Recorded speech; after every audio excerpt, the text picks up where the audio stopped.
Bang. We are live. UFC Paris. Sergey Spivak taking on Cyril Gane. Cyril Gone. Good fight. Good card. It's on at 2 a.m. for me. I think the first fight is at 2 a.m. It's a damn bastard. And then the main card ain't till like 5, 6. If I want to watch it live, I'm going to be staying up from 2 a.m. to like 9 a.m. But I'm dedicated, right? So I probably will. We'll see. Not sure. But I thought I'm better come on here and do a breakdown for you guys because I've been doing it basically every single week. Can't remember if I did it last week or not. I'm pretty sure I did. I know I've been a little bit late this week, but I've been traveling. At the moment, I'm in Aussie. As you can see, I'm not in my house, my usual setup. I'm in Australia at the moment. But I thought, you know what? I'll still come on and do a breakdown. I'm not going to do a full card breakdown. I'm going to do a main card breakdown. If you want my full card picks, you can sign up to the website, lucrativemmabetting.com. One thing I do want to say as well is if you want a discount, I have a 20% discount code at the moment running up until the fights tonight. So if you just DM me, I'll send you the discount code. And yeah, if you want the full card breakdowns, they're on my website every single week for members. If you have any specific fights you want me to break down that's on the prelims, say it in the chat. Maybe I'll get to it. Not sure. I'm going to have my man on, Jewish Better. You already know. We've been doing a few breakdowns together. So I think he was in the chat actually a bit earlier. I like Jewish Better. I got a little bit of a soft spot for the boy. You know what I'm saying? So I'm going to bring him on. I'm going to bring someone else on as well. Actually, I don't know this dude at all from Twitter. He just said he wants to come on. So I was like, you know what? Let me just get him on. But I mean, he could be crazy, right? I don't know him at all. And there's some nutty people online, but hey, it'll be a fun stream if he is crazy anyway. So I'm just going to send the links to my guys right now and bring them on. And then we'll get into it. All right, I'm going to send that to him. Bang, send that to my man. His name's Finesse the Books. So, I mean, he's talking a big game off the bat anyway. Finesse the Books, right? So we'll see if he actually finesses the books this weekend. So shout out to everybody in here. We got Daz Files. Daz Files waiting 30 minutes out. So shout out to you, man. I had to get my coffee. And you know what? I don't know if you see my post on Twitter, but I was like, I've been in the Aussie sun. This is the first day it's been sunny since I've been in Australia. And I'm going home to my apartment to get out of the sun just to do a stream for you because I love the people. But then I realized, damn, I got this little balcony. I can just chill here and get the sun while I'm doing it. So it's a win-win, boys. We got Cam Watson. We got Mike Oxlong. My man Mike. Robert saying I did. Kevin, he just got back from a music festival. Going to watch this, then pass out. Nice. Reese, you want Reese McKee fight?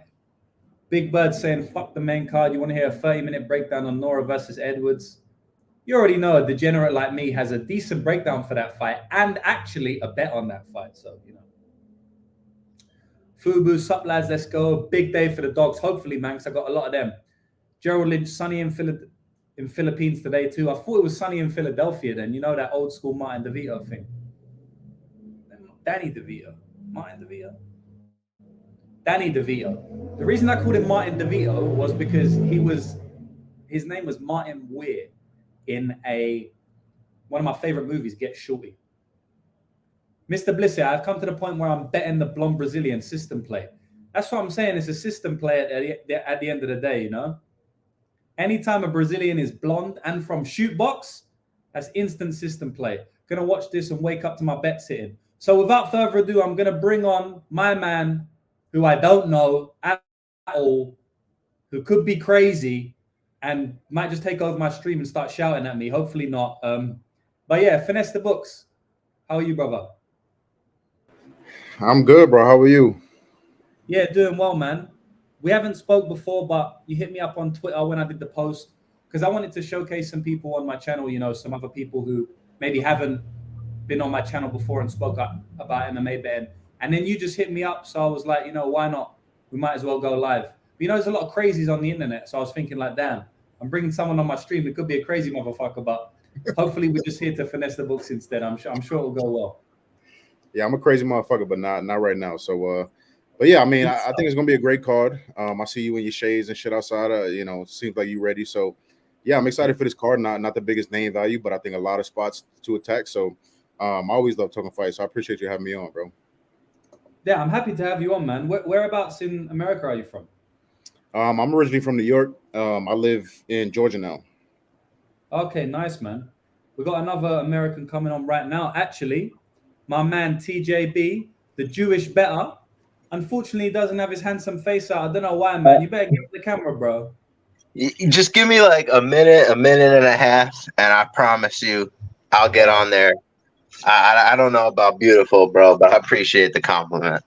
All good, brother. All right, listen, we're gonna get straight into it. I'm not gonna do the full card breakdown, guys, because I actually have to go a little bit early. I can't do a full card breakdown, but we'll be doing the main card anyway. So I'm gonna go on Tapology order. I'm gonna get it up right now, and then I'll just kick off the first fight of the night, and then we'll get straight into it. All right, so finesse the books. You want to kick this one off? It's Morgan Charrier, who's the French man, and he's taking on Manolo Zechini. Hopefully, I said his name correctly. I'm not sure. So obviously, Morgan's coming in from Cage Warriors. I know Morgan very well because I'm English myself, and so I follow the Cage Warriors scene a little bit more than some other regional scenes. And Morgan's been a mainstay in that organization for a while. I thought he would be in the UFC sooner than he has, but he's obviously coming. You know, he had a few losses recently in the last few years. But they're signing him now, I guess because he's French, they want him for the UFC Paris card. But he's a good fighter, and he's one of the biggest favorites on the card. I think it's probably warranted. Honestly, his opponent's not that high level from what I can see. I think he's going to have his way wherever he wants it. Honestly, I think he can win in the striking and in the grappling. I do think, though, if he takes his opponent down, I think it'll be pure domination. He doesn't go for submissions that often, but I do think submissions live in this spot a little bit more than some of his other fights. Maybe because his opponent is quite low level in general. So I think kind of Morgan can do whatever he wants. But I think it's probably going to be a TKO. I don't think this fight goes to decision. But, I mean, who knows? I don't know if you have anything else to say on that one. It's kind of a boring fight, probably one of the worst fights on the card, in my opinion. But finesse the books. What do you reckon, brother? Yeah, I agree with a lot of the points you made. Obviously, like Charrier in this spot, like you said, huge favorite. I think it's justified. Manolo, obviously Italian. You know, the scene in Italy is not as developed as we see in a lot of other countries. A lot of other countries on the rise right now. Yeah, I mean, Zechini is going to come out super aggressive. Round one, you know, some round one knockouts and stuff like that on his record. But yeah, I think he's outmatched everywhere. So I think his aggressiveness is going to work against him. If he's winging shots and throwing nothing but power, that just makes it even easier for Morgan to do what he wants to do, get those body locks, push you up against the cage, take you down. So I think his aggressiveness is going to work against him. And yeah, like you said, Morgan has the advantage almost anywhere. I love what I see, super slick, you know, in scrambling situations, which I think we'll see a lot of in this fight. I think he's crisper on the feet. Guy, you just can't finish this guy. He's gotten wobbled a couple of times, but I like the durability, the recoverability of Charrier. And yeah, I think he was his fight. So I'm obviously not laying that price. I'm looking at a couple of different things. Morgan isn't the best finisher. I don't know if I trust him fully to finish the fight, but I'm going to be taking some shots. So I'm going to take him round 3 or by decision. That was like -105 last time I looked. And then I'll be taking on FanDuel. They have the you know, combo round prop. So I'll be taking round 2 and 3 submission and round 2 and 3 KO. So I think I favor Charrier's gas tank a lot more than I do Morgan's Manolo's. And yeah, I think he can break Manolo. So rounds 2 and 3. Biggest bet of this fight will probably be round 3 or decision for Morgan. Yeah, I understand you going with the round 3 or decision because, you know, for your biggest bet, because you are right. It's hard to trust Morgan to finish because sometimes he just doesn't get there. So I understand why I think it's slightly favored to go under, or it's about a pick him to go over or under. The thing about Morgan is, you know, I think he'll definitely get beat a lot in the UFC. I don't think he's super high level, but to beat him, you need to be a good wrestler. You know, I've seen this guy taken down and kind of controlled on the ground. And if you're a good wrestler with good top control, you can kind of dominate Morgan, but definitely Zechini is not that. So I don't think he's going to be having much problems here on his UFC debut.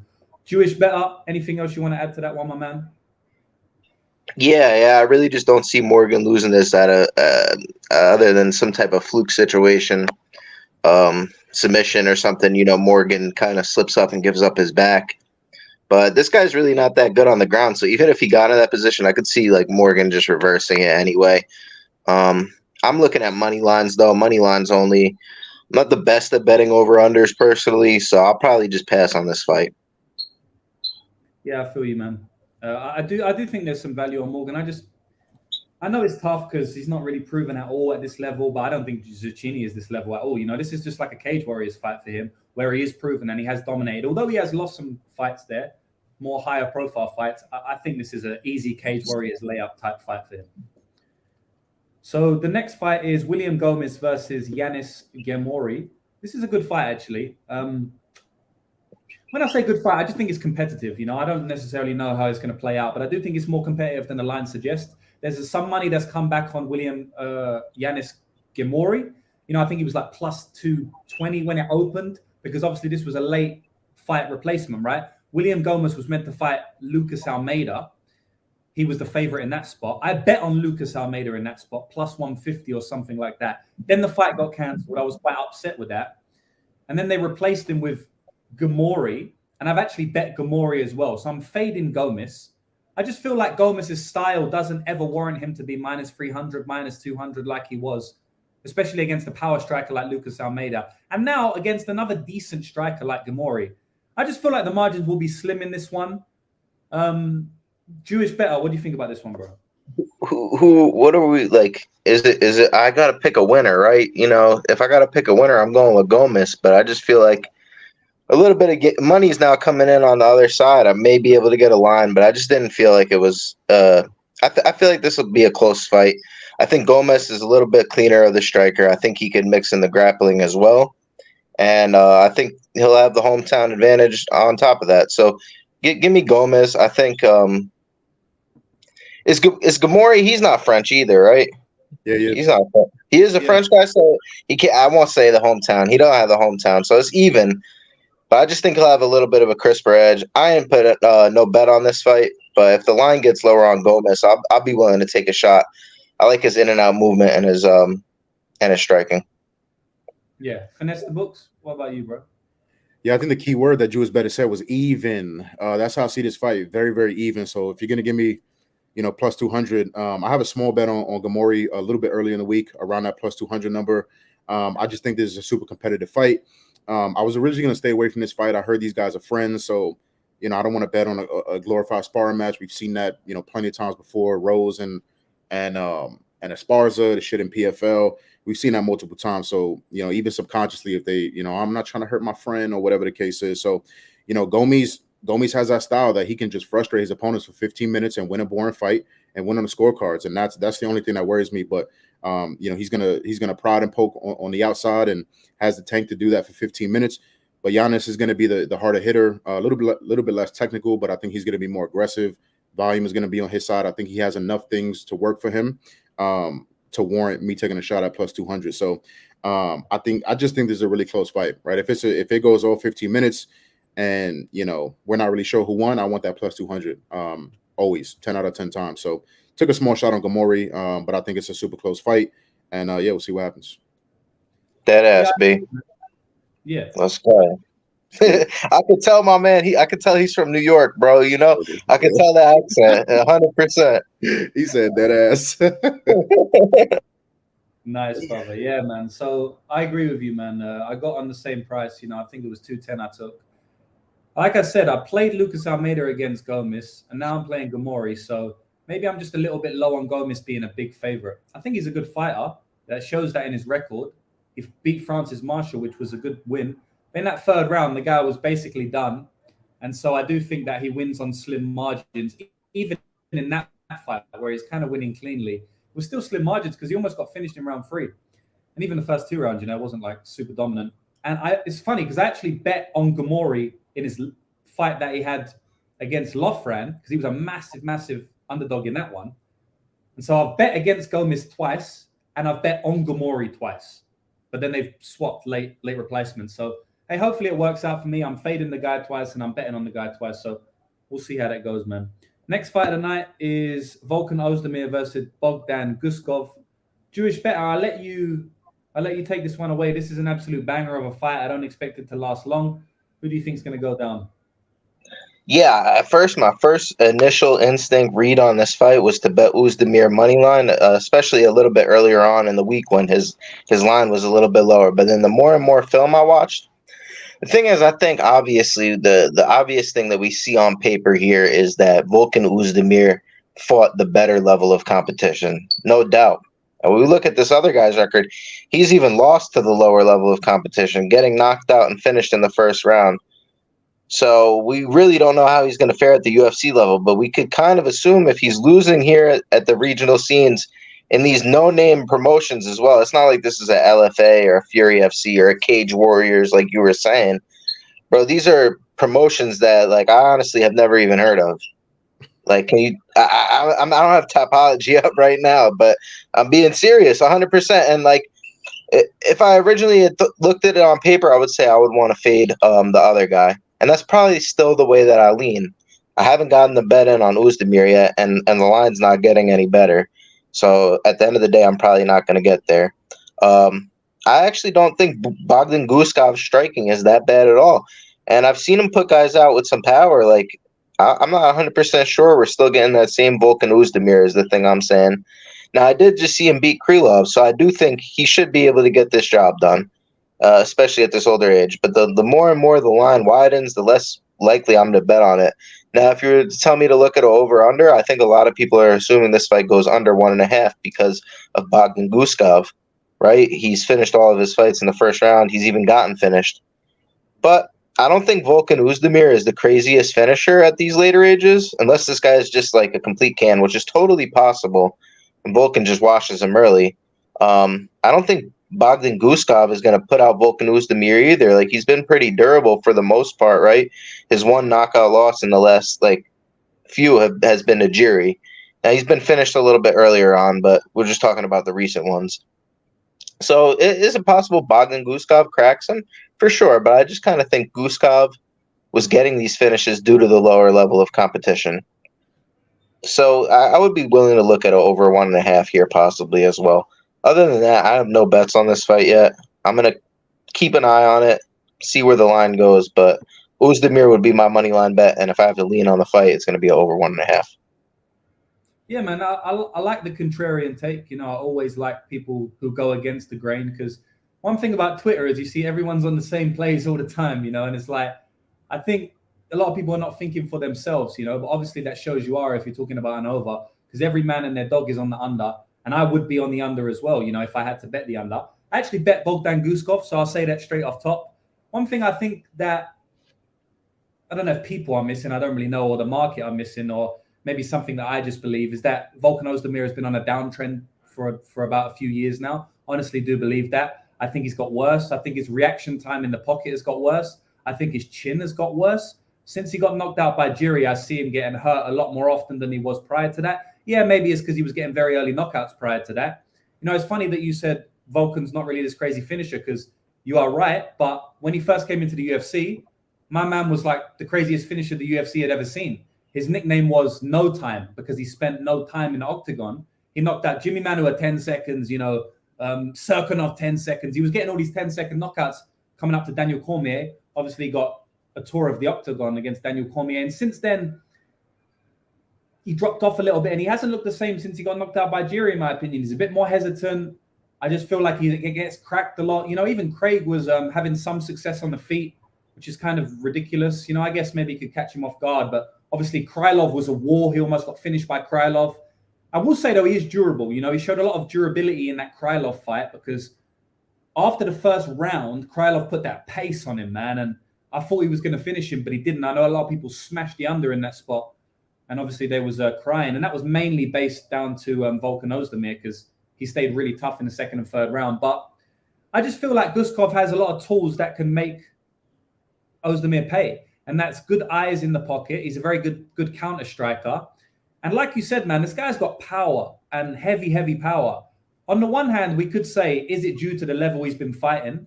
I lean no. At the end of the day, we just have to guess, right? I mean, it could be that he's just knocking people out because they're shit. But I think not. I think he has true power. The reason I say that is because I've seen him get knockouts multiple ways. So I've seen him get knockouts up against the cage with his elbows, which is a sign of heavy power a lot of the times.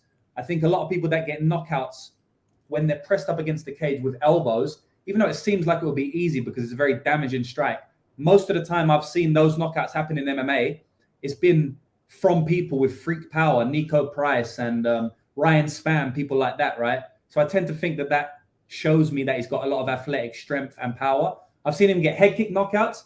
I've seen him get jab knockouts. And I've seen him get straight hand knockouts. So multiple ways he's knocking people out. I think I've even seen him. A knee, I saw one. That was a nice one too, bro. He knocked that dude out. I think it was in the third round. That was a good one. I will say that.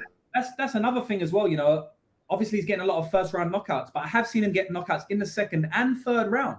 So I don't think this guy's got bad cardio either. So I just feel like if you mix all of that into the pot, he has a lot of tools that can make Volkan Ozdemir, pay here. But at the end of the day, massive level of competition jump up for Bogdan. Sometimes people just, they just crumble when that happens. But I think most of the time, how can I put this? I think people that have very heavy knockout ability struggle less when they step up in competition at a higher weight than, let's say, a flyweight.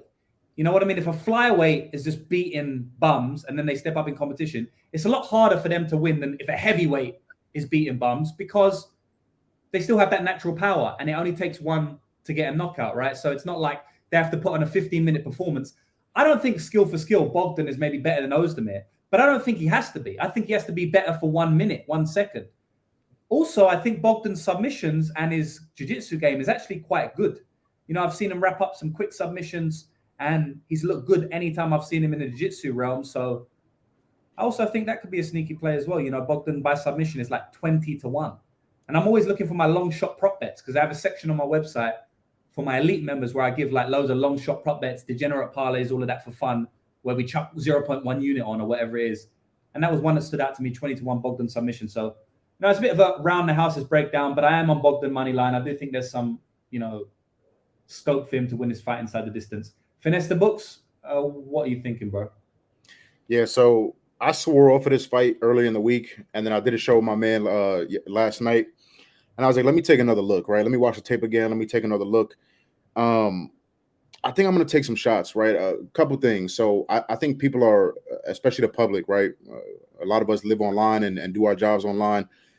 I think the public is way too quick to write guys off, right? Oh, this guy's dead to me. He's soft now. He's washed. He needs to retire. I think people are way too quick to do that. I agree with some of your points. I think Ozdemir has slowed down, especially after the Yuri loss, that brutal knockout. But he's still only 33 years old, right? So he's not 38, 39, 40. He's still 33 years old. I just hate what I see from this Guskov guy. So you see a 14-2 record, you think, oh, yeah. But I think Jewish Better touched on this, just the level of competition of promotions he's in. I'm not familiar with anybody he stepped in the octagon with. So nobody, not one name. Hasn't gone past the first round since 2019. That's a long-ass time. So guys making his debut against a ranked 205er in Paris, a huge card on the main card. That's a tough task for a debutant. So I think people are focusing a little bit too much on the negatives for Ozdemir and not enough on all of that other stuff, right? So I'm definitely not laying the close to minus 200 on Ozdemir. I'm not that confident. I would never play that price, even versus a guy like Guskov. But you guys touch on a lot of important points. Guskov has a ton of finishes, a ton of versatility in his finishes, but I've seen him get hurt by a lot of shit too. Straight punches, jabs. I've seen him get knocked down by a jab. So, and that was in the first round, I believe. So, I think Guskov, I question his cardio. I know Lucrative, you were talking about that. I question his cardio. I question his chin, and I question the spot that he's in. So he's getting this fight because he's an Ali guy, right? Coming in, main card, ranked guy. That's a big jump from fighting in an MMA series, whatever the fuck that is, to fighting Volkan Ozdemir on the main card in Paris. That's too big of a jump for me. So I'm going to take some shots. Jewish Bet, I also think you mentioned this. A lot of people taking under, right? And especially lately, people have thought that some fights are smash spots for the under. Maybe a guy gets hurt in round one, survives, and then all of a sudden we're at the decision, and Bruce is reading the scorecard. So I don't want to invest too heavily in rounds. Volkan Ozdemir by KO is plus money, slight plus money. I wouldn't mind that. Ozdemir round 1 knockout. I think just round 1 is like plus 230. But again, I feel like you kind of pigeonhole yourself. So I'm going to take some shots on Volkan. Y'all must have forgot moment. I like violence in this fight. I think Ozdemir breaks him, finishes him, and I'll take some plus money stabs at that. So not laying that price. It'll be small stakes. I have a lot of other fights that I'm real heavy on, but I'll take some small shots on Ozdemir and to remind everybody. Yeah. Okay, man. Nice. We're split there. You know, Jewish bettors on Volkan, but a little bit more in the middle, and then I'm more on Guskov. You're on Volkan, so it's good, man. I'm not going to be doing none of these shoey bets because I'm an Englishman. We don't do that, but we can have a little friendly bet, maybe. You know, we have a friendly bet on the DMs. And you mentioned something, finesse the books. You know, you said like a lot of people have been smashing unders recently, and then they've gone over. And that reminds me of the Ryan Spann and Anthony Smith one last week. And Jewish better, me and you was talking about this one. We had the goes the distance at like plus 420. That was one of my favorite cashes of the year, man. So I was happy to be on that with you. Bro, I saved my ass last week because I think that's the only reason I probably made a profit. Yeah. Yeah, Ian Gary, Weili Zhang, right? Shit like that. These people are having their opponents hurt like a motherfucker early, and then, you know, you blink and we're at the scorecards. And especially with the higher weight classes, because what we see time and time again is if they don't get that early knockout, they kind of gas out because they just got more muscle mass, more mass in general. And so they get more tired. You know, flyweights, them motherfuckers can finish in third round just as they would in round 1. But with the heavier weight classes, this is light heavyweight, they get a little bit more gassed and a little bit more sloppy. You know, a couple of years ago, the books didn't know that. And you could get these heavyweight overs. I remember I was betting like Jake Collier overs early on at heavyweight, like 3-4 years ago, where the goes the distance would be like plus 300, plus 400. But then the over 1.5 was like minus 110. And I was like, you know what, if it goes over 1.5, that's going the distance. But now the bookies are a little bit smarter. They know if it goes over 1.5, it probably is going to go the distance. So, yeah, we'll see, man. We're a little bit split on that one. I'm hoping Bogdan can do it for me, but we'll see, man. One thing I want to ask as well, I think this will be good for quite a few of the viewers. Finesse the books. You haven't been live with me before, so I don't really know your betting style, but from what I hear from you over the last, 10 minutes or so, seems like you take kind of like small shots on multiple different angles in the same fight. Can you just break me down, your betting style? Because everyone has different betting styles, and I think it's quite important to understand each and every betting style because there's no one size fits all. Everybody has different risk tolerance, and there's many, many ways to skin a cat. People are very dogmatic in the gambling scene, and they'll be like, you have to bet that way. You can never bet that way. But I think there's multiple ways to make money. So is that your style where you take little shots on different aspects of the fight, or is that? Yeah, I say yes or no. I'm a little bit safer, right? So again, I live on Twitter. I conduct my business on Twitter, stuff like that. So I see a lot of bullshit every single day. A lot of people throw out wild unit sizes, right? And 20 unit, 15 unit. I don't do that type of shit. So I have a max bet on this card, and we're gonna talk about that. Max bet for me is 5 units, right? And that's a shit ton of me. So but yeah, I when I see a spot that I love, I'm gonna hammer the fuck out of it. But yeah, I like kind of if I like a fighter in a spot, let's say I have a money line, then yeah, I like taking some stabs.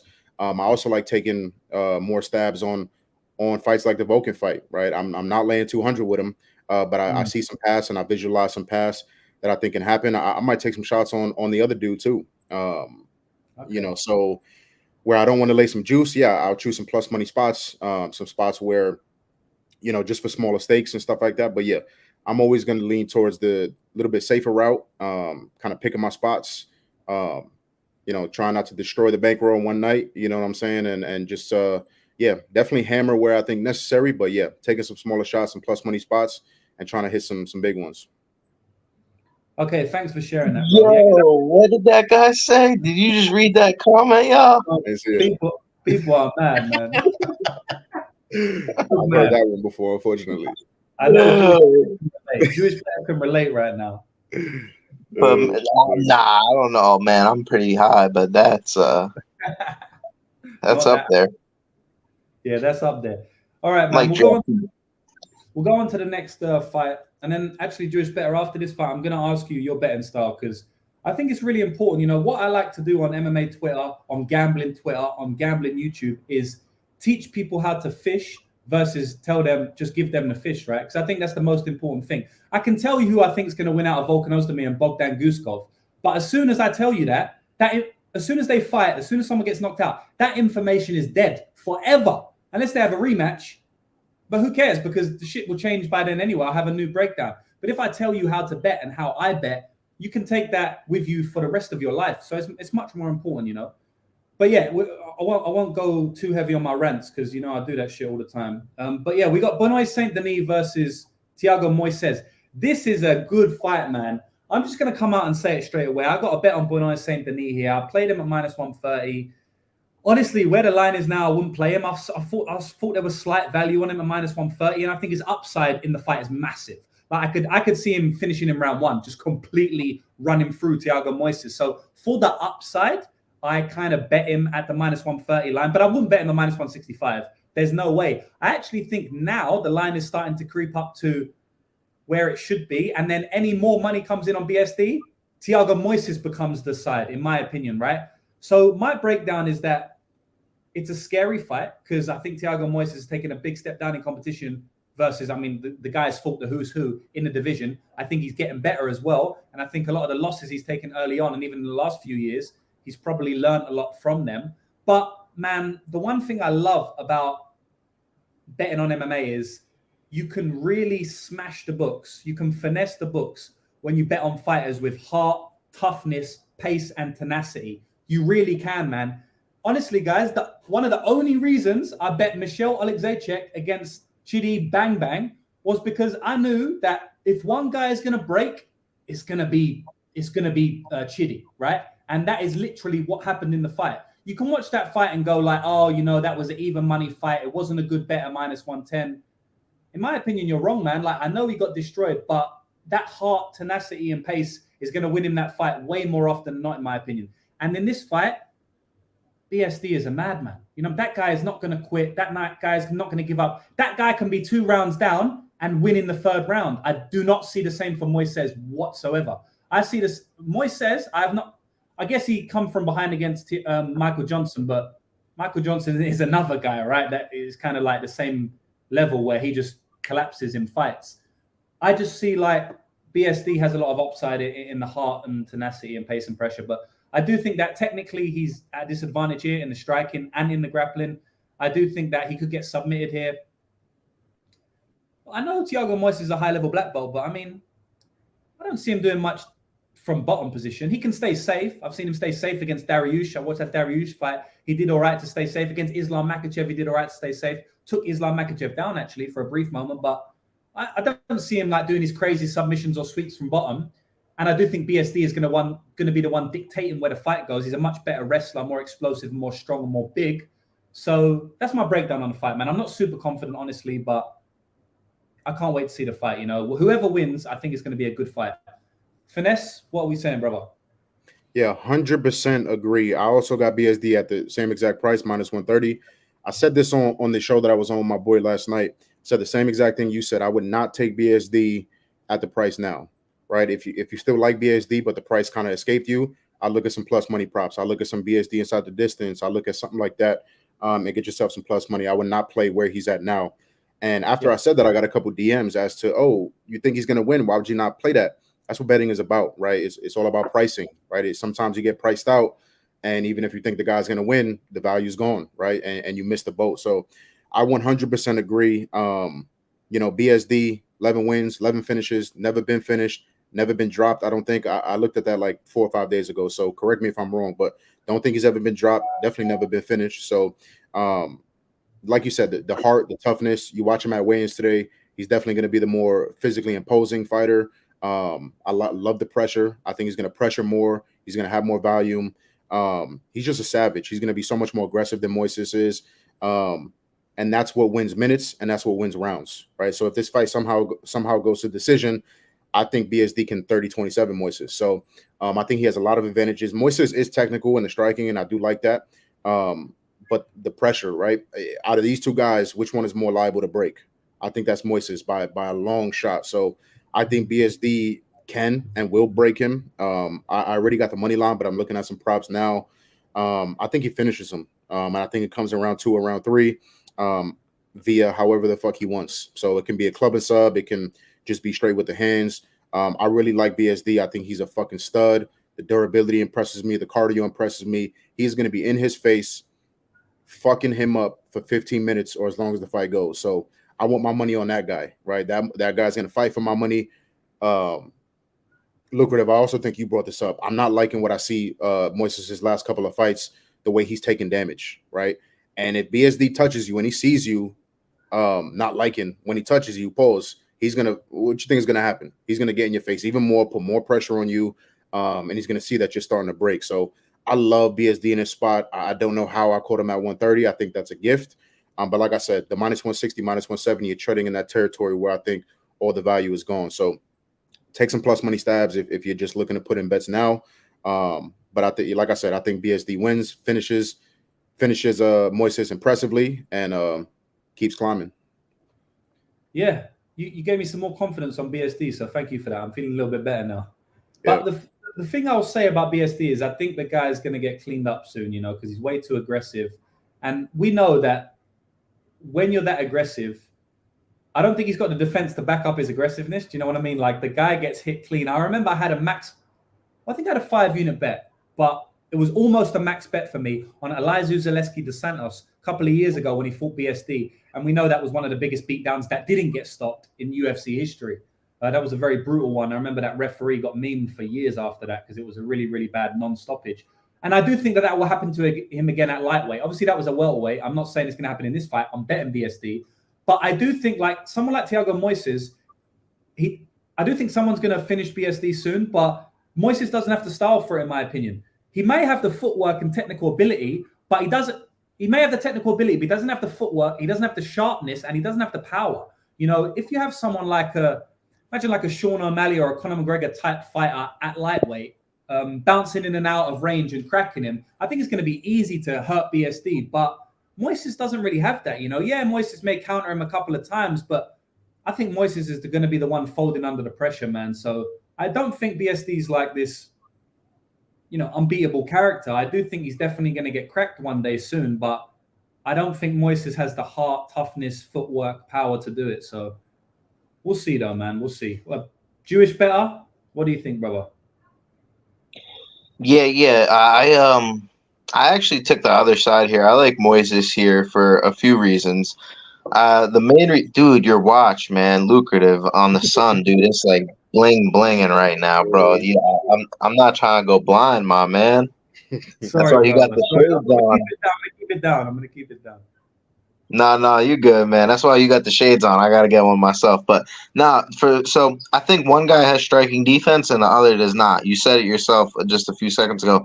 Saint Denis gets hit a lot, man. I've seen him rocked by Miranda, Dos Santos to be one. Like, let's be honest, if that wasn't the referee there, his debut is a knockout loss to Dos Santos. Albeit, I think level of competition has to be brought up as well when we talk about this fight. Like, he's not doing stuff on bottom versus Beneil Dariush and Islam Makhachev. I think it's for a reason. I think those guys are a lot higher level grapplers than Denis, who I've seen caught in submission attempts before. Guillotines, to be specific, and I think Moises could catch him with that technique quite possibly, especially if he clips Saint Denis for a second and Saint Denis goes into panic shoot mode. We could quite possibly see that. I also think Moises has really good cardio as well. I'm not 100% a believer in Denis's cardio. I've seen him slow down the later the fight's going. And he's had 3 straight early finishes, in my opinion, So we haven't really gotten to see that cardio as of recently. Bonfim himself just doesn't have any striking defense, man. He was allowing him to just let him kick him in the body repeatedly. Once Denis gets on tap, we've seen Bonfim lose like that before, and he was a plus 300 in that fight. I don't think that line was accurate, but I also don't think the overcorrection for him to be a minus 160 favorite is there. So I had to take a shot on Moises. He has the more experience. I think he's found ways to win in the past. That was something you guys, mentioned kind of. the later the fight goes, you guys think that he could be broken. That's very quite possible, but Michael Johnson may not be the best, and he does fold, but that was still finding a way to win at the end of the day. He found the heel hook, ankle lock early in the round, was able to finish the fight, get the job done. Versus Alexander Hernandez, close fight, back and forth. He's able to still get the decision win in that fight as well. So I'm going to go with the guy who's a little bit more proven, fought the better level of competition. I feel like everybody's darling this week. I hate to say it, but I feel like a lot of love has came in on Benoit St. Denis. Enough to push the line, though, to -160, so it's not all public action. I got to take a small shot on Thiago Moises here. For what it's worth. Yeah, Lucrative, if I can real quick. So, Please. George, you brought up something that I had in my notes and forgot to mention. That's the only thing that worries me, right? BSD puts his neck in compromising positions way too much. So whether that's just on an entry, right, whether he's dominating and wants to enter and change levels, or if, Moises does rock him and hurt him and, he takes a desperate shot. So I love that you brought that up because I forgot to. So, yeah, I'm definitely worried about that. It's definitely something that he has to watch out for. So, yeah, great read and great call by you. Yeah. I don't know. No, thank you, bro. Thank you. I don't know what the price on a submission is, but it'd be worth looking at. Let me have a look. I mean, he's going to have to finish him because I think if this goes to the cards, yeah, Fight ends by sub is pretty interesting. Yeah, ends by sub is good because maybe Moises is a better grappler, but we already know that pace and pressure that makes you tap out. So that could be a good shot. Moises' submission is +500 on one of my books, so it might be worth a look. I definitely think it's a close fight, man. And to be honest, seeing everybody on BSD, it doesn't fill me with confidence. I've been around long enough to know that my read is my read, and I don't really care what other people think. But I've also been around long enough to know, like, when everyone's on the same fight, or I don't know if it's just recency bias because I see it on the timeline and then it loses, but I just feel like it goes to mush and the fighter loses. But we'll see, man. It's a great fight. One of the main events on the card for sure. And like I said, I do want to go back to Jewish Better real quick because I know you are very selective with your bets, right? You don't have a ton of bets. You never have like 15 bets on a card. And that's very opposite to me because I'm more of a high volume bettor. I like to take advantage of many spots. And your way is not wrong. My way is not wrong. It's just a completely different way. We both have success doing it. Can you just tell the viewers, your opinion on how you cap fights and your style overall? Maybe give them a few pointers that maybe they can learn going forward. Because I know a lot of people do overbet. And honestly, I think underbetting is way more, it's much better to do than overbetting. Overbetting can be very risky. And underbetting, picking a selection of one or two spots each card, in my opinion, is better for the majority of people. So if you could just tell the people a few, concepts that you like to adhere to. So I originally in the beginning, I actually wanted to talk about this, and I don't know, kind of read my mind a little bit. I never like to just talk about just the fights, just the picks. Like there's always other info to be given out, and sometimes that actually makes the content a little bit better, in my opinion, because it kind of gets a little monotonous when we're just giving picks. So let's talk about this a little bit. I think some people are just better at finding spots than others. There's some weeks also like where I have 5-6 bets. That's probably the most I'll ever have because I think UFC specifically, Vegas is actually quite accurate at this point in time when it comes to money line bets.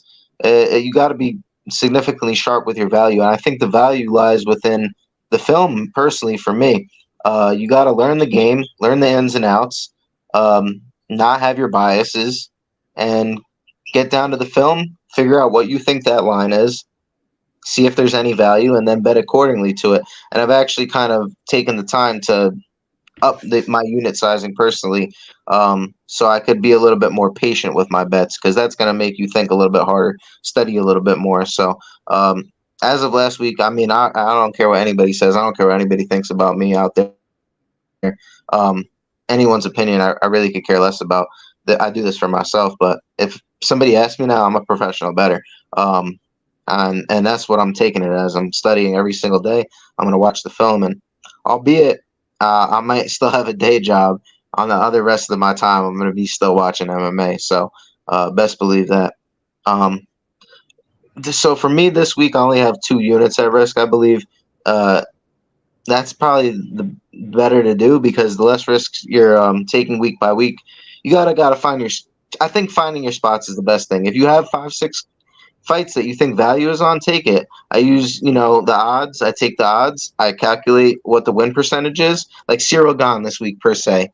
I think he has a 65 to 70% chance to win this fight. Personally, in my opinion. And I got him at minus 160. That calculates to about a 61%. And obviously, people know this out there. So then it just comes to your bankroll management and your risk tolerance. I hope I did a good job of explaining that. But I think less bets, money lines are the way to go. And that's how I attack it, man. Because I think that's where the true value is at.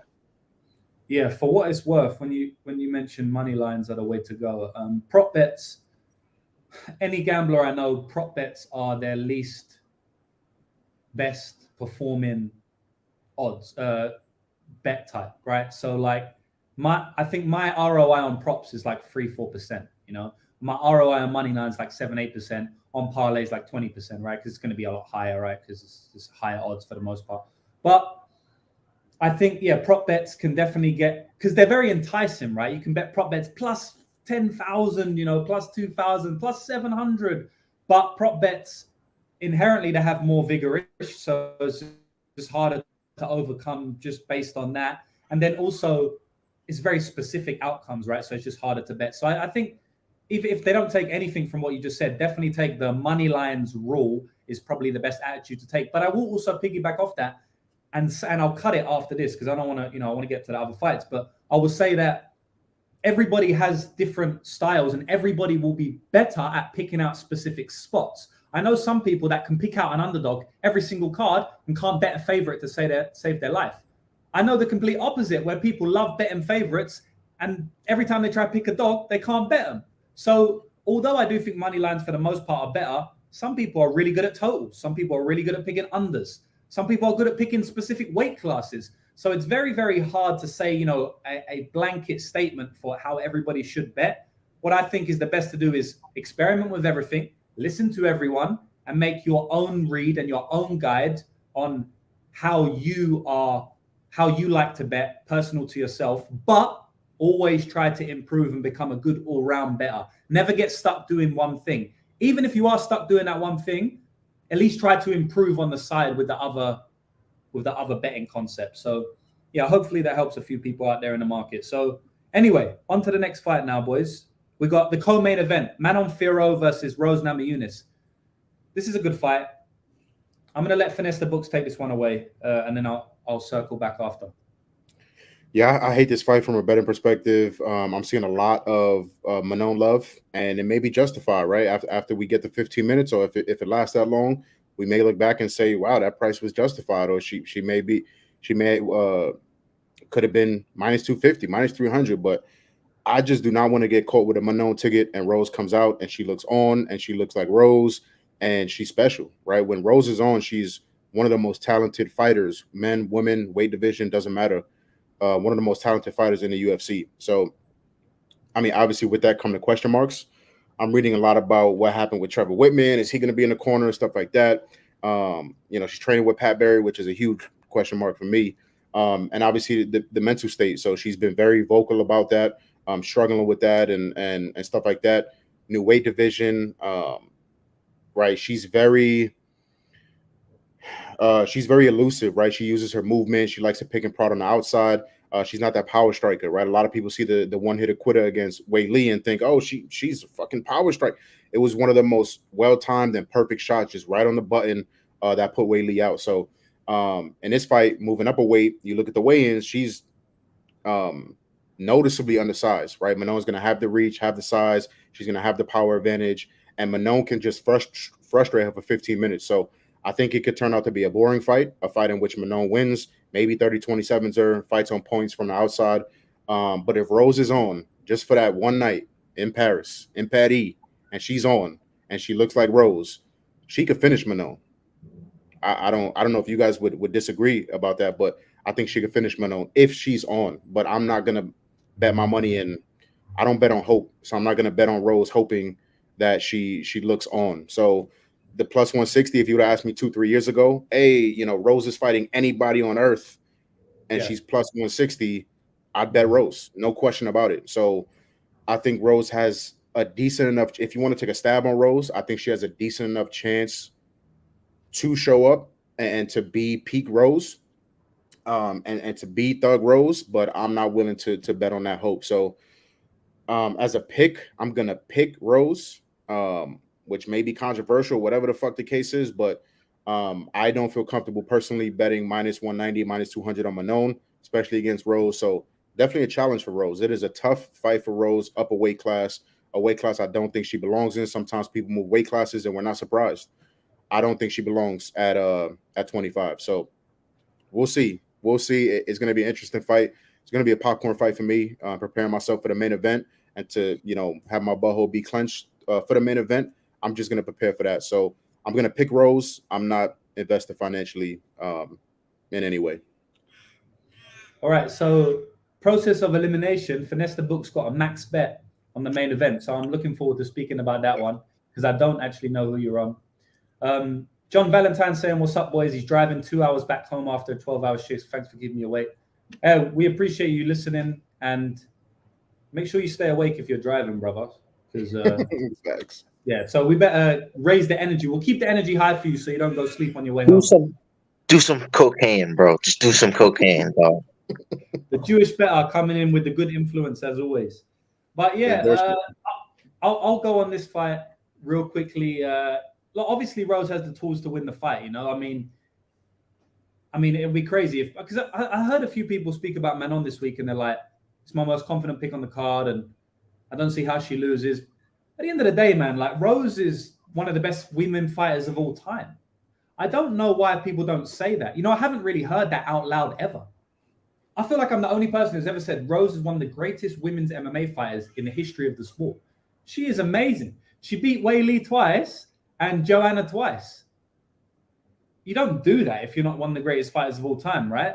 So obviously she's got the tools to win the fight. She's got the tools to win any fight. Like you said, plus 160 against anybody on earth, any woman on earth. You know, you probably take the shot. But yeah, she's definitely taken a step up in weight here, which I don't really like. Also, she's been out of the octagon for 1 year and a half, which I also don't really like. She's coming off a career worst performance, which I also don't really like.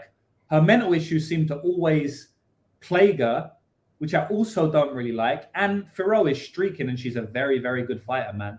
I think Fiorot is legit. I've actually not been a Rose fan in terms of like betting ever. I think I've only bet on one Rose fight ever, and it was in her last fight. I bet on Carla Esparza. And I know a lot of people paraded their Carla Esparza bets there. I mean, there's no way of knowing if that was a good bet or bad bet. You know, I've heard people justify the bet, like coping on Carla Esparza saying, like, you know, the threat of the takedown made Rose worried. No. That was just an absolutely awful fight, and nothing happened, and it wasn't indicative of anything. So basically, we don't know if it was value or not, right? But that was the only time I bet against Rose or on her.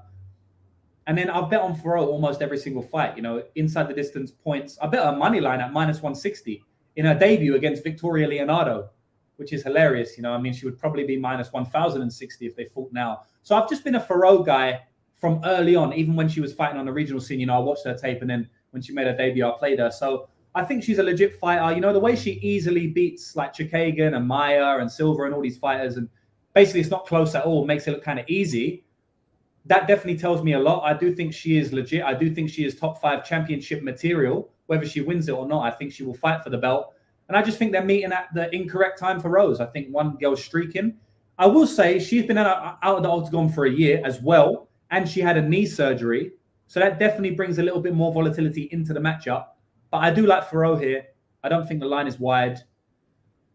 Rose can win the fight if she's on, but I just can't trust her to be on at all. I just think that at this point in time, Fiorot's going to win the fight. She's a lot bigger. Just in general in her, like, I know height and stuff isn't that different, but just she's more physical than her. I believe she's the stronger girl for sure. Yeah, so I like Fiorot here. And I like Fiorot via points at plus 140. I think that's a good bet. Obviously, Rose, you know, I mean, has Rose been finished outside of that Andrade? I think she got finished by Carla Esparza in the first fight, like 10 fucking years ago, whenever it was. Yeah. But other than that, she hasn't been finished, right? It was the slam and then the finish by Carla in the first fight. I mean, Fiorot's not going to take her back and choke her out. So obviously, yeah, she's got kind of mental problems. So maybe she does just quit at some point, especially taking a step up. But in my opinion, man on points is the way to go in this spot for that plus money, plus 140. So yeah, that's my breakdown of the fight. Jewish better, what do you think, man? Are we going to see a reinvigorated Rose and she going to capture the title at a new weight class, or is she done? I just think there's only, I mean, call me a square, but I only think there's so many times you could repeat the cycle. Like, she wasn't supposed to win the title the first time, right? She did it. Like, she totally did that. Lost it, gets it back again, right? Wasn't supposed to do that. I'm pretty sure she head kicked Wei Li to get it back the second time, right? So that was crazy. Defends it the second time in a close fight where she used her top positioning in the later rounds against Wei Li to get the win. Close fight. And then she just hands the belt to Carla Esparza. You said it before. She has all the tools to win this fight. She had all the tools to win the Carla Esparza fight, like how you were saying people were justifying it. No, you're 100% right. That was just a bad fight from Rose Namajunas. So immediately, I don't know how anybody justifies a bet on Rose here. In my humble opinion, you cannot trust her after what you just saw. That's a championship fight right there, guys. You can't just be sitting there. She should have won that fight with ease, in my opinion. Now she's stepping up a weight class. Huge red flag. Coach might not be in the corner. Huge red flag. And this is even tougher spot. If she was nervous in that Carla Esparza one, imagine coming into enemy territory up a weight class versus a beast in a girl like Minan Fiorot. So I put her in a parlay at minus 175. I got her. Pardon me. At 0.2 units, Thiago Moises plus Manon Fiorot. I know I was saying before I don't really go crazy on the parlays, but 2 money lines for plus 261. If Moises is alive, I think this is the easier one, though. I think Manon Fiorot is the side. I want over amount of exposure because, like you said, if Rose is on point, let's just make sure we keep the bet sizing small.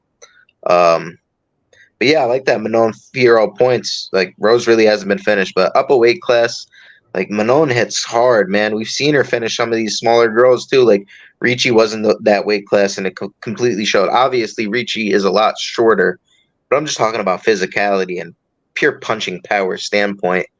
I think Fiorot is going to really be bullying her here, and I don't see her not winning anything less than a 29-28. Unless she gets choked out by Rose here, and I don't see how this fight hits the ground. Because I'm not a believer in Rose's offensive wrestling. I think this is Fiorot all day. Call me a square, but I think there will be some public money, some public action on Rose as well.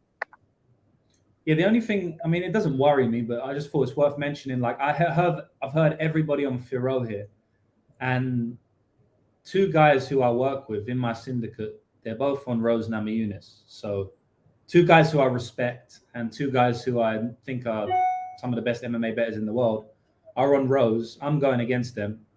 It happened last week as well. I can't remember. They was on somebody and I went against them. I think they was on Tyler Santos and I was on Aaron Blanchfield. So I'm beating them in the last 2 weeks anyway. So yeah, hopefully we can get another one here. But most people are on Fiorot here. So yeah, I don't know if that says anything, but I just thought it was worth mentioning. But it's a good fight, man. I am definitely excited to see it. If Fiorot wins here, she's straight for the title, right? Or, I mean... Absolutely. Especially if she does it in impressive fashion. I always get mixed up with the women's weight classes. I feel like a casual. I always get mixed up with 115 and 125. Do you guys do that as well? I don't know if that's just me. All the fucking time, bro. Really? I always do it. So where's Mayra Buena Silva? She's at 115, right? No, she's big girl. No, she just beat Holly Holm 135, right? See, look, we don't even know, man. I think it was 25, no? Jewish Bear just jumped off, man. I don't know, but let me check this. I always forget. It makes me look like casual. I don't like saying it, but I honestly always forget. Yeah, okay, so Buena Silva just beat Holly Holm at bantamweight. Yeah, so she's obviously going to fight for the next bantamweight title. Yeah, so at flyweight, there's no one really else. I mean, you got Aaron Blanchfield, who's probably going to fight the winner of Grasso versus... Shevchenko. But after that, Fiorot's got What about Suarez? Is that 115? That's a banger of a fight, though. Yeah. Manon and Tatiana, that's a banger right there. Yeah, Tatiana, I think she's 115. She's 115. She came back at 125, didn't she? I know her last two fights. Andrade. See, this is what we were just talking about. That's what I mean, bro. I don't know if it's the women's or what, but I always get mixed up. 115 and 125. But yeah, I mean, after the Grasso and Shevchenko fight, Erin Blanchfield. Hopefully, Erin Blanchfield gets the shot, boys, because I've got it's not crazy amounts. They didn't let me get much on it, but I got like $650 in like $20 bursts and $100 bursts for Erin Blanchfield to become the flyweight champion before the end of the year. So I don't know who's going to win between Grasso and Shevchenko, but whoever wins, I hope that they run it back before the end of the year, because then I think I'm going to be cashing my ticket on cold-blooded, because I think Erin Blanchfield is the next champion. No one's stopping that girl. But her versus Fiorot will be a really good fight, because Fiorot's really strong. Blanchfield beats Grasso. So I don't know about Shevchenko, but she beats Grasso. I think she subs them both. And I think she makes it look kind of easy, honestly. That pace, that pressure, you know? But yeah, man, without further ado, we'll get on to the main event. I want to let Finesse the Books go on this one, because I want you to kick it off with your max play. Because I'm right, it's on this fight, right? Yes, sir. Take it away, brother. What are we doing? Ciryl Gane, 5 units, minus 165 to win about 3 units. I mean, I don't want to say it was easy, but it was kind of fucking easy for me. So this is one of those spots where I'm just laying a fucking hammer. Not talking about you guys, but whoever me personally, I don't know who you guys follow. Me personally, I'm seeing a lot of Spivak love, and the reason I'm seeing that love is all he got to do is wrestle. All he got to do is wrestle, and I'll explain why I don't think that really truly fucking matters. But I expect this to be a y'all must have forgot moment for Bong. I mean, obviously lost two of his last 3 fights. Both of those L's coming against 2 of the best heavyweights walking the earth. One of those L's, obviously, John Jones, probably the best fighter to ever step in the octagon. So I'll give him a pass. I'm hearing a lot of people talk about that, and right, you Ciryl Gane put that on tape, right? So it has to be talked about, right? You ran through in 2 minutes and submitted against John Jones. But me personally, I don't have a problem giving him a pass. Also, something that I don't hear a lot of people talking about, or they're circumnavigating that shit just to kind of come up with a point. Sandwiched in between those losses was a highlight reel fucking knockout against Tai Tuivasa, who had a lot of momentum coming into that fight. Absolutely face planted him. So, and the loss to Ngannou was extremely close. I had a 2-2 going into the 5th. Gane made some technical errors on the ground, pulling for the leg lock or knee bar, whatever the fuck it was, giving up position. A lot of people talking about Ngannou getting off his wrestling in that fight, and he did. But Ngannou's big as fuck, strong as fuck, and Gane couldn't have been expecting that shit. Then the Jones fight, right? If the Jones fight didn't happen, right? Let's just say it didn't happen. Ciryl Gane would be minus 250, minus 300 in the spot. There's no minus 400. Minus what? I think he'd be minus 400. Yeah, right. Nobody would give a fuck about styles. Nobody would be talking about Spivak's wrestling. It would just be, why is this line the way it is? If it's minus 165, everybody and their mother would be on Ciryl Gane if the John Jones fight didn't happen. So, and John Jones is a completely different wrestler. I'm hearing a lot of smart people talk about this, so I'm glad that I'm kind of catching it with them. John Jones is a completely different wrestler than Spivak. Spivak is, I want the body lock up against the cage, work the throw, shit like that. John Jones is one of those, American Northeastern double leg, single leg type of wrestlers, right? More traditional style power wrestlers. And that's what we've seen give. I think Ngannou even shot like double legs and single legs and was able to have success. It was some of the most beautiful wrestling I ever seen. Yeah, right? It was crazy. Yeah. So the more traditional shit is what we've seen. Ciryl struggle with. Spivak could try, right? In order to grab a man, you gotta catch him, right? Spivak's been fighting in a smaller cage for his last 4 or 5 fights. Now you get the bigger cage under the bright lights in the main event. It's going to be extremely hard to track Ciryl Gane down. We know how he moves. The man moves like a middleweight. His kicks, right? The teep kicks, the leg kicks, the body kicks, I think are going to deter the wrestling as well.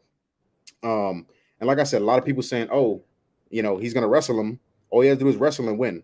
We've seen people like Derek Lewis be able to get up. We've seen people I'm blanking on the names, but we've seen multiple. Augusto Sakai. Yeah, Guskov Sakai, right? We've seen multiple opponents get taken down multiple times by Spivak.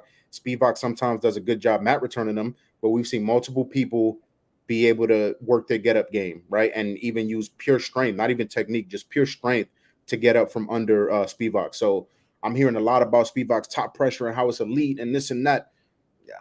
Cool, whatever. But I don't think, Spivak gets one takedown and the fight is over. I'm not under that belief. So yeah, I think this is a really, really good spot for Gane. Gane has also shown some offensive wrestling in his fights. He's shown some good takedown defense. We saw that in the Dontel Mays fight.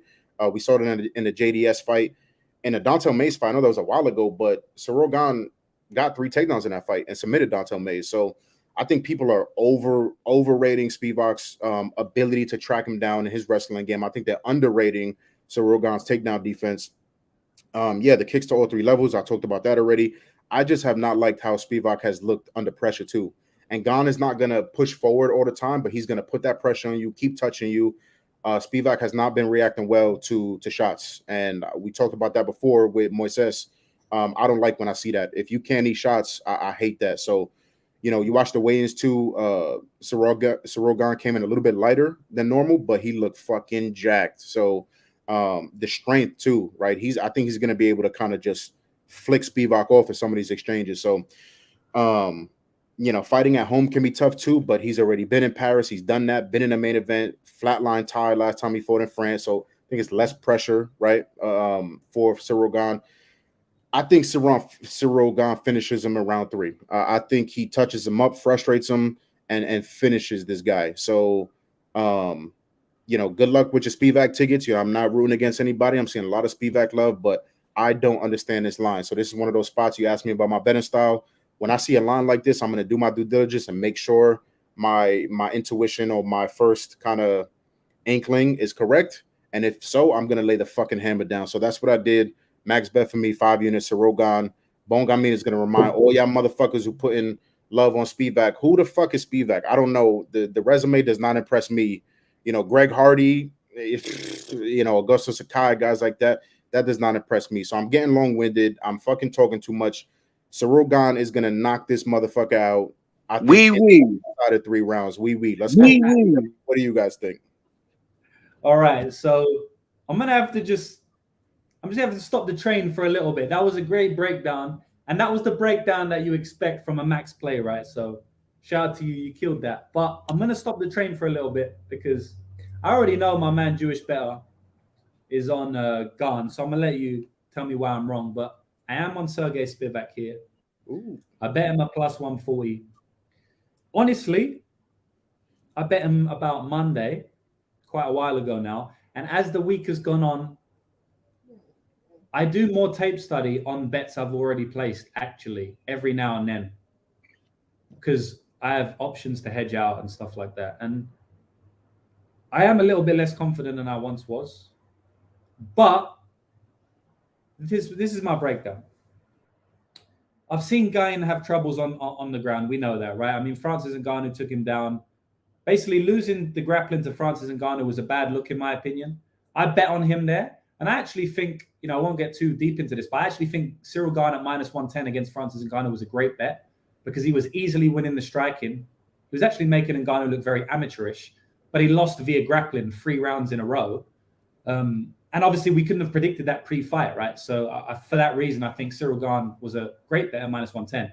But it was also a very bad look, him losing the grappling to Francis Ngannou. Obviously, the John Jones fight happened, whatever. Still not a good sign, tapped out in 30 seconds, whatever it was. So I definitely think that he's had problems with the ground. And why not? I mean, the guy's a kickboxer. Of course, he's not going to be elite on the ground, right? And he even admitted himself, he's like, look, I'm lacking in the ground game. I know that. I knew that before the fight. I know that even more now after the fight. So he's admitted himself that he's lacking in the ground game. I'm not saying it's a bad or good thing. I'm just saying that I don't think it was a random one-off that he's got beat by grappling twice. He's admitting himself that he's not good, right? Spivak is one of the best top grapplers in the division, in my opinion. There's a lot to hate about Spivak, but I think he's undeniable on top, And by the way, fighters will get up against him. That's happened multiple times. But everybody has different styles, right? Like Merab Dvalishvili, he's got a style where he's going to keep taking you down. And that's kind of Spivak's style he wears on you. It's not like full domination when he gets on top, but he breaks you down bit by bit. And I did see something in that Francis Ngannou fight as to where Cyril Gane got taken down once. He kind of mentally quit, in my opinion. He just didn't look good in round 4 and 5. After he got taken down once, he was like, I just didn't like what I saw about him. You know, it was like, I'm kind of lost in the grappling. I'm just lost in the fight now. Now he's beating me in one position. I'm kind of just not really going to... He kind of gave up on himself a little bit. And also he got very, very tired from grappling. And so I do think there's a big possibility that if Spivak takes him down once or twice, he's going to get very tired and he's not going to be able to bounce around as he usually does. Look, for me, I just felt like this is a very volatile fight. I feel like both fighters have the style to beat the other one. You know, Cyril Gane has the style where he can bounce around and catch him with big shots. Even though he's not the biggest power hitter, I don't think you really need to be to put Spivak out because the level difference on the feet is so huge. And I think that's bad for Spivak. But I also feel that Spivak is going to bring the game that is going to trouble Gane in most of his fights. I don't think Gane's going to get beat with kickboxing. He's one of the best kickboxing in the division. I think he's going to get beat by grappling. So I think both fighters are going to look dominant if they win. You know, I've heard that this week, and I think that's very true.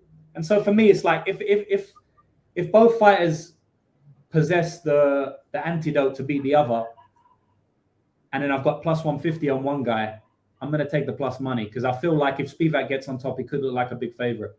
But I honestly will say that I thought very, very closely about hedging out with Cyril Gane via KO because I can get that plus money, plus 130 or something. I think it might have dropped down a little bit now, but plus 130, meaning that I would win no matter what happens, unless Gane wins by decision or subs him. And I just have a lot of bets on this card. It's my biggest slate this whole year, so I don't want to overexpose. I also have a bet on the under 2.5 rounds, which I like a little bit more. I'm more confident. It's at chalk, so I should be more confident because I do think that this fight's probably going to finish early. I think somebody's going to get their game off and kind of just run through the other, honestly, you know, round 1 or round 2. So I do like the under, and that is a slight hedge anyway. You know, if he finishes Spivak, then I've already got the under 2.5 rounds. So that's just my thoughts anyway. Jewish better, slag me off, tell me why I'm wrong, and then we'll wrap this bitch up. Hello, police. I have somebody smoking marijuana. No, okay. This is tobacco. Oh, got you. Cigarette. No, I think so I think you made a lot of great points, both of you guys, right? And I already broke this fight down earlier in the week. I have a bet 1.8 units on Cyril Gane. I got him at minus 160. Man, I just think you made a lot of good points, Finesse the Books. You made a lot of good points, my dude. And basically your breakdown is the same as mine. So I'm glad to hear another sharp mind on the same side as me and kind of the same breakdown. The one thing that I wanted to mention that neither of you guys mentioned, you guys did mention it, but we didn't. I think I want to go a little bit more in depth on this. Spivak has a style of grappling where he's just going to let these guys get up and put them back down, right? And you actually did kind of mention this. I think it's versus more unathletic guys like Derek Lewis that he's able to kind of get away with that, right? Whereas an athletic guy like Gane, I think, is going to be able to stand back up, turn back into him, get an underhook, get an overhook on the other side, turn him back into the cage, get back to what he does best. And it's the bigger octagon, too. I've seen time and time again Cyril Gane float on the outside. I've actually seen this guy twice live before. And the one thing that stood out to me the first time was in Houston versus Derek Lewis. He absolutely butchered Derek Lewis in that fight. I know what you're going to say. Derek Lewis isn't a striker. But the one thing that stood out to me, I was watching guys like Bobby Green versus Rafael Fiziev, and these guys didn't seem as quick with the footwork as Cyril Gane. Just think about that, right? Really quick. Cyril Gane looked faster with the kicks and punches than a 155er. And that's just something that stuck out to me right away. And then I actually seen him again for the next fight. I think it was on my birthday or something. Cyril Gane versus Francis Ngannou, his last fight ever in California. Was there for that fight. Not one single person in that arena, including Cyril Gane, expected Francis Ngannou to shoot a takedown that night. Not just shoot a takedown. Some of that wrestling was really good, actually. And you mentioned this as well. Cage wrestling, up against the cage, chaining multiple takedowns together. And once that guy gets on top of you, and he's not looking for submission, he's just trying to lay on top of you. You're not going to get him off of you. That's a brick house right there. Whereas Spivak's going to, kind of let float on top of you. People are able to get back to their feet. The one thing I will say about Spivak is his hands have been improving the last few fights. but I don't think he's going to be able to get that off on Gane. And the other thing I want to say, last thing, because I did a breakdown on this fight earlier in the week. We've been breaking down fights for an hour and 15 minutes. I'm already kind of high. I think the one thing that really stands out to me is the feints. Sergey Spivak overreacts to every single feint, and I think if you got to give me my prediction, maybe round 3 knockout, like my dude said. We've seen that out of Ciryl Gane a lot, but I think the way it's going to happen is the same way Tom Aspinall knocked him out. Sergey Spivak is going to go for a clinch. Gane is going to break, and doesn't have his guard up anytime. Elbow or just a slick right hand puts him out. I think Sergey Spivak going to bed, bro. Sorry. And Lucrative, if I can, I won't take up too much time, I promise. No, go. Let him cook. 2 things I forgot to mention, right? The step up in competition, right? When we've seen that happen versus Marcin Tybura, who was on a little win streak before getting absolutely starched by Aspinall, right? He lost that fight, right? Then the Tom Aspinall fight, like Jewish Better said, he gets starched. So when you're fighting a low-level competition, he's looking good. He's laying on guys, implementing wrestling, but he steps up in competition. So Rogan is a major step up in competition, and Spivak is a major step down in competition. And the gas tank, Lucrative, you talking about the gas tank and Gane tiring. We saw that in the Gane fight, but I severely question that on the Spivak side too, right? If Spivak wrestles early, which he's going to, and he doesn't have success in round 1, I think that's going to wear on Spivak's gas tank more than it wears on Gane's gas tank. So yeah, it should be a really interesting fight. I'll stop talking about the fucking fight, but yeah, great breakdown from you both. And I'm not mad at getting plus money with Spivak, right? I think if you want to take some plus money shots on Spivak by sub, Spivak inside the distance, I don't mind that at all. One thing too, so Rogan by submission is still over plus 1,000 on some books. I think that's live, right? It's a plus 1,000. It's a 10-1. So how live can it really be? But I think that's live. Any fight where I think there's going to be a lot of grappling on both sides and defending grappling, I think the live is the sub is live on either side. So I just wanted to mention that too. Yeah, absolutely. I think the last thing I will say too is I think this fight is decided if Sergey Spivak can close the distance or not. How does he use his hands to close the distance? Because he's not just going to be able to grab Gane. That's just not going to happen. And he doesn't have the best double leg. He usually goes for that inside trip, and I think Gane's hip to that. No pun intended. Yeah, man, it's going to be a good fight overall. Good card, man. Like, even the main card we've only broken down today, but just feels like that's a whole card in and of itself, This is honestly a good card. It's probably better than the next week's pay-per-view, which is ridiculous. Someone said, am I going to it? 293. No, I'm not going. I was going to go, but unforeseen circumstances, I'm not going there. I'm in Melbourne at the moment. Someone asked me. That's in Sydney. I was going to pop up to Sydney for it, but yeah, I'm not going to do so. We'll see, man. But look, thanks everybody for being here. I want to shout out my man Bailey, because my man's just been spreading love in the chat for the whole time. So shout out to you, my man. And shout out to everybody else. We've got 120 live viewers here. And I know it's like late for you guys, man. What time is it where you are, Finesse? 3 a.m., my brother. 3 a.m. So the man's up late. Like, are you going to be going to sleep and waking up early for this card? Yeah, I'll be up, crack of dawn. I got action on a very first 2 fights on the prelim, so I'll be up at 12:30 ready to go. Nice, man. All right, so first of all, shout out to everybody in the chat, but then also shout out to my 2 guests. First time doing a breakdown with you, Finesse the Books. Just hit me up on Twitter. So we'll definitely do this again sometime, maybe next week. Me and Jewish Better have been making a thing of these in the last couple of weeks. So we could just do a little trio every other week or something, because definitely enjoyed this breakdown, man. And it's been good chatting with you guys. So the floor is now yours. I'll pass it to Finesse the Books first. If you got anything you want to plug, anything you want to tell the people watching right now, please do so. Yeah, I'm not a big plugger. I don't like doing that shit. So every time I'm on the MMA show, especially on the MMA show, I like to give whoever's on the other side, right, whether it's Jewish or Lucrative, I like to give y'all flowers, right?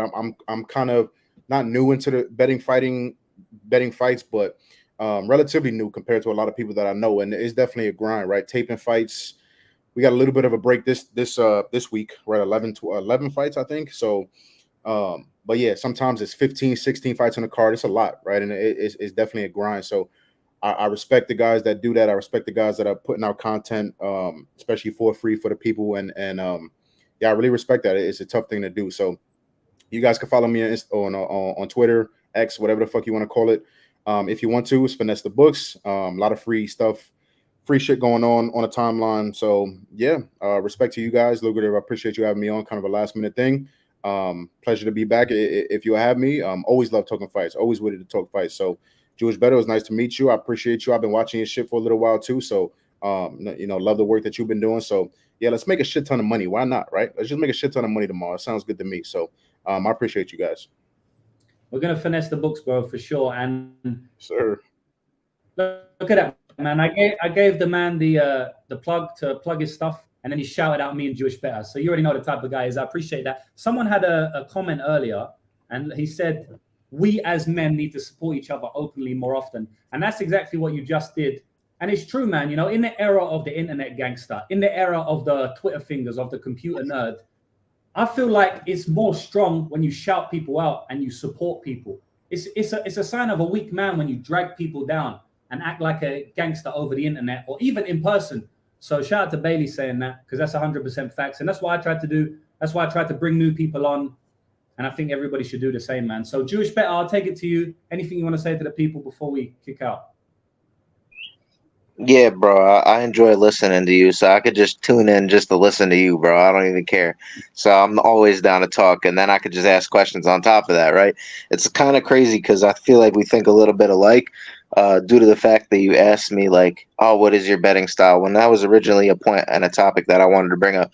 Kind of like last week, I forget what it was, but in the beginning of the show, I brought something up, and it created an interesting talking point. But my dude right here, Finesse the Books, I think you're on to some stuff, man. I think you're a sharp human being as well. Like some of the stuff you were saying, like especially our read on the main event, I think that was very similar to my read, although it's pretty late where I'm at and I'm a little bit inebriated, so my breakdown might not be the best. Matter of fact, I need some water right now, dude. I'm dying. That breakdown was good, bro. Good. Hopefully it was wrong, but it was good. No, I appreciate it. He's going to use that footwork, bon gamin, for the knockout. Bonjour. All right, bro. All right, that's it, man. I'm going to kick out now, boys. Thanks, everyone, for being on. Shout out to everybody in the chat. Let's make some money. Card goes down in about 5-7 hours or something. So, yeah, man, peace out. See you guys on the other side. Good luck with your bets.